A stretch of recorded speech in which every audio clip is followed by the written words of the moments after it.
தமிழகத்தில் இளைஞர்கள் மற்றும் யுவதிகள் மத்தியில் மிகவும் பிரபல்யமான சகாயம் IAS அவர்களின் சிறப்பு பேச்சு நறுக்கு ஒன்று இணையத்தில் தீயாக பரவி வருகின்றது. எனக்கு பயிற்சி அளித்த காலத்தில் அங்கே ஆங்கிலத்திலே பாடம் நடத்திக் கொண்டிருக்கக்கூடிய காலத்தில் ஒரு IAS அதிகாரி, பெண் IAS அதிகாரி ஆங்கிலத்திலே பேசத் தொடங்கினார். ஆங்கிலத்திலே அவர் வகுப்பெடுக்கிறார். வகுப்பெடுத்துக் கொண்டு ஆங்கிலத்திலே வகுப்பெடுத்துக் கொண்டிருக்கின்ற வரைக்கும் எனக்கு பிரச்சனை இல்லை. திடீரென்று அவர் இந்திக்கு மாறுகிறார். திடீரென்று அவர் இந்திக்கு மாறியவுடன் நான் கேட்டேன், அங்கே 40-50 பேர் இருக்கிறார்கள். நான் கேட்டேன், எனக்கு இந்தி தெரியவில்லை, I do not know your Hindi அப்படி என்று சொன்னேன். I not able to understand your Hindi என்று நான் சொன்னேன். அப்பொழுது அவர் கேட்டார், you don't understand Hindi, Hindi is our national language, it's our Rashtra Bhasha என்று சொன்னார்.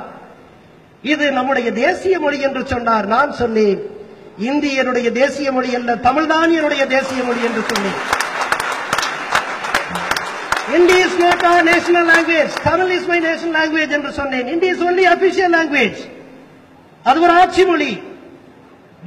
தேசிய மொழி தமிழ் என்று சொன்னேன். அப்பொழுது சொன்னார், இந்த entire group you are the only person who doesn't know Hindi என்று சொன்னார்.